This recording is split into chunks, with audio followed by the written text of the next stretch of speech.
All my life, I've had a deep fascination with tales of shipwrecks. I remember being a little kid obsessing about books and documentaries surrounding the Titanic, the Lusitania, and the Wilhelm Gustloff. And when I wasn't reading about shipwrecks, my interests were captured by murder mysteries like Agatha Christie's and Then There Were None. And that's continued even into modern day, where my current read is The Enigma of Room 622 by Joel Dakar. So when I was looking for the next book to spend an Audible credit on, and I came across a book titled The Wager, A Tale of Shipwreck, Mutiny, and Murder, it was a no-brainer. The Wager was authored by David Grann and narrated by Dion Graham, at least on Audible, which is confusing because their names sound very similar.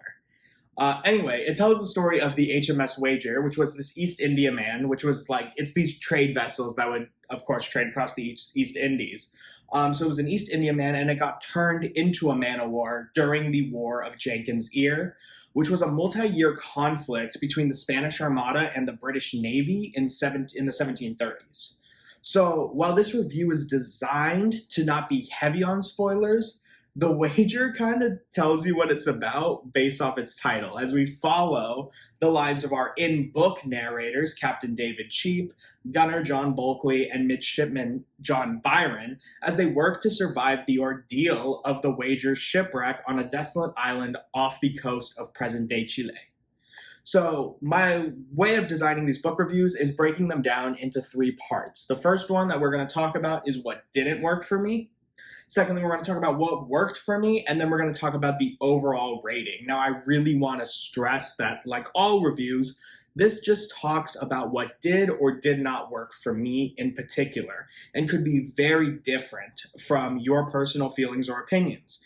So if you agree or disagree with anything I had to say in this text, it would be super cool if you could drop your opinions in the comments section. And while you're down there, if you could leave a like and subscribe if you think I did a good job. Because that would be super helpful in making this new channel grow. With that said, let's get into what didn't work. I want to start with what didn't work for me so I can end on a high note. Also, this part is shorter than what did work for me because overall, I really did enjoy this book. However, there are a few flaws with it. Two which I think fall on the book, one which fell on me. So we're going to talk about both of them, or all three of them. So the first flaw I noticed when experiencing The Wager through audiobook was that the pacing could be off a couple times. So there were a handful of times in this book where the stories of the people involved in The Wager are moving at like a blistering pace. We are moving, we're learning about their lives, we're learning about their past. There's so much happening in the text, and then like just abruptly it'll come to these painful lulls in the progress that really made me want to skip certain sections of the audiobook. Like I can only hear about things so many times before like I start thinking to myself, like, I get it, dude, it's bad. It's a bad situation. Can we talk about like what happens next? And so I don't think that it affected like my overall impact, overall joy of reading this book, but I do want to mention it because, you know, it was a flaw in the text to me. Another thing I noticed was that the detail given in the text diminishes as the story goes on. And I don't want to spoil it, but there is a reason for it. There's a reason that the first half of the book is so greatly detailed and included many like cool nuggets of information. Like, for example, the phrase "turn a blind eye" actually refers to the time sailors would put a telescope up to their eyes. Like it's really cool how David Grann weaves in like all of these sayings that we use in our modern day that actually originated from seafaring times. So that is one of the like cool parts of the first half. And then by the second half, there's a reason. I mean, I can't give it away without telling the story, but there is a reason that it does lull. But, you know, it is a flaw of the story, so I'm going to say it anyway. And then the final critique, this one, 100% my fault. But I do want to bring it up in case this affects any of you. The Wager was a recommendation error, I feel, through Audible. While I did enjoy it, it was recommended to me due to my previous love of murder mysteries, which The Wager is not. It is a tale of murder, as there is murder in the book, but it is not a murder mystery the way it was pitched to me through Audible. Um, so it is not like, if you crave a good whodunit that lets you put your detective cap on and try to solve the mystery before the story's over, this book will leave you wanting. The Wager, as I stressed, or as I believe I stressed earlier, is nonfiction, which means that the ending is set, and there wasn't that much that like David Grann could creatively change. I think that one issue that I've faced is that because I don't personally love the way that the story of The Wager ends in real life, it did kind of sour my opinion on the ending, but it's not his fault. That's just the real life event and the what I feel might be a little unsatisfactory ending associated with the real life event. With those negatives out of the way, though, I'm really excited to jump into what I thought worked amazingly for The Wager. There was so much that I loved about this book. The first thing that I have to mention is the amount of research and attention David Grann gave and dedicated to the story of The Wager. It really cannot be understated. And the reason I'm emphasizing this so much is because it is nonfiction. The people in this story really experienced everything that is being told. And I think that the effort that David Grann did showed such love and respect towards this historical event that I really appreciated when reading every page of this book.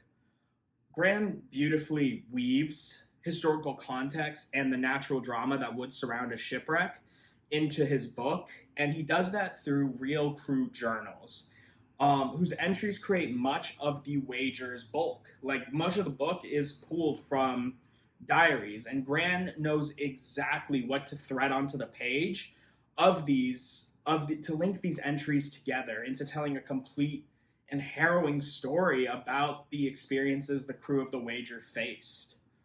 Another thing is that this book creates such interesting conversation.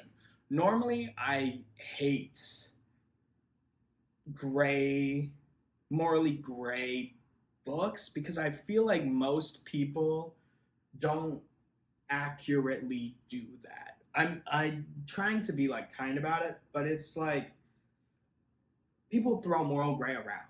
And I think that this book actually does show authentic gray morality that surrounds people trying to survive. When I read this book, I handed it to my friends, and I recommended it to my friends. I didn't hand it because I don't have the physical copy, but I recommended it to my friends. They all read it, and we talked about it. And what I noticed is that this is one of those books where you create the good guy and the bad guy. And what I found is that somebody who I was like, I don't love this sailor. I don't love this person. I don't like the way that they are handling this situation. One of my best friends was like, I would have done the exact same thing.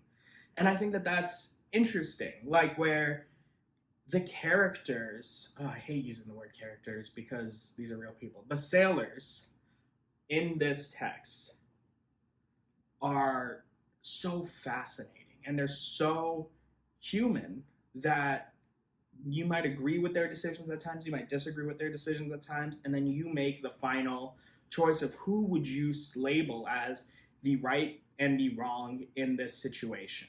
The authentic gray morality presented in this book is the source of so much well-earned tension and keeps The Wager enthralling from page to page, from cover to cover. All right, so let's talk final scores. I've created this rating system for my book reviews to use in the future to help me classify these books into different categories. I don't really want to use like 1, 2, 3, 4, 5. It's more of like a Jeremy Johns scale of rating. So the lowest one would be couldn't finish. Second is skip it. Third is check it out. We'll talk more about that in a second.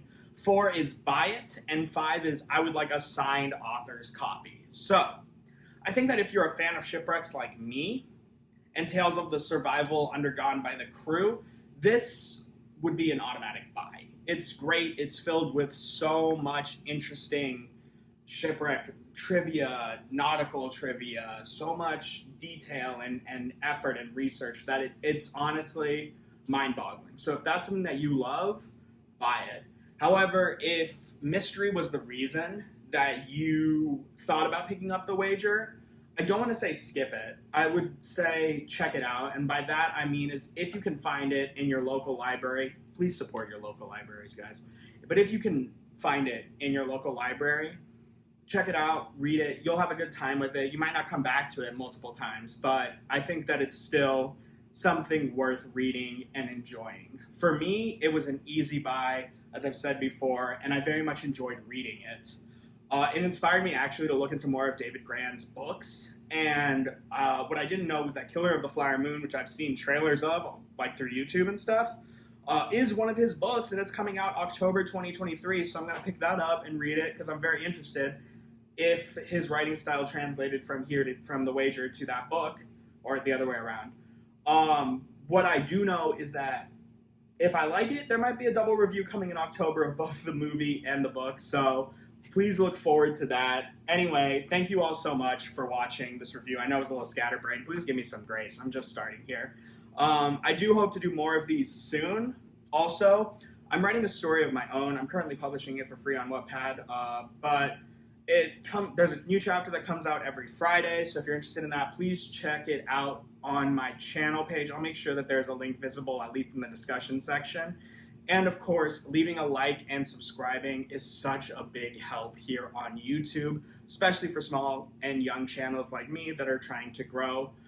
With that said, thank you again so much for watching, and until next time, keep on reading.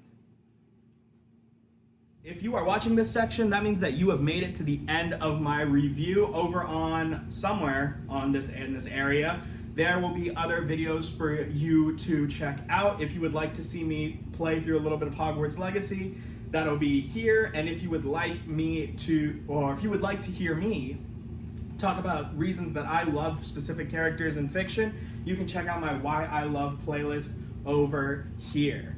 Thank you so much for watching, and have a great rest of your day, people. Peace.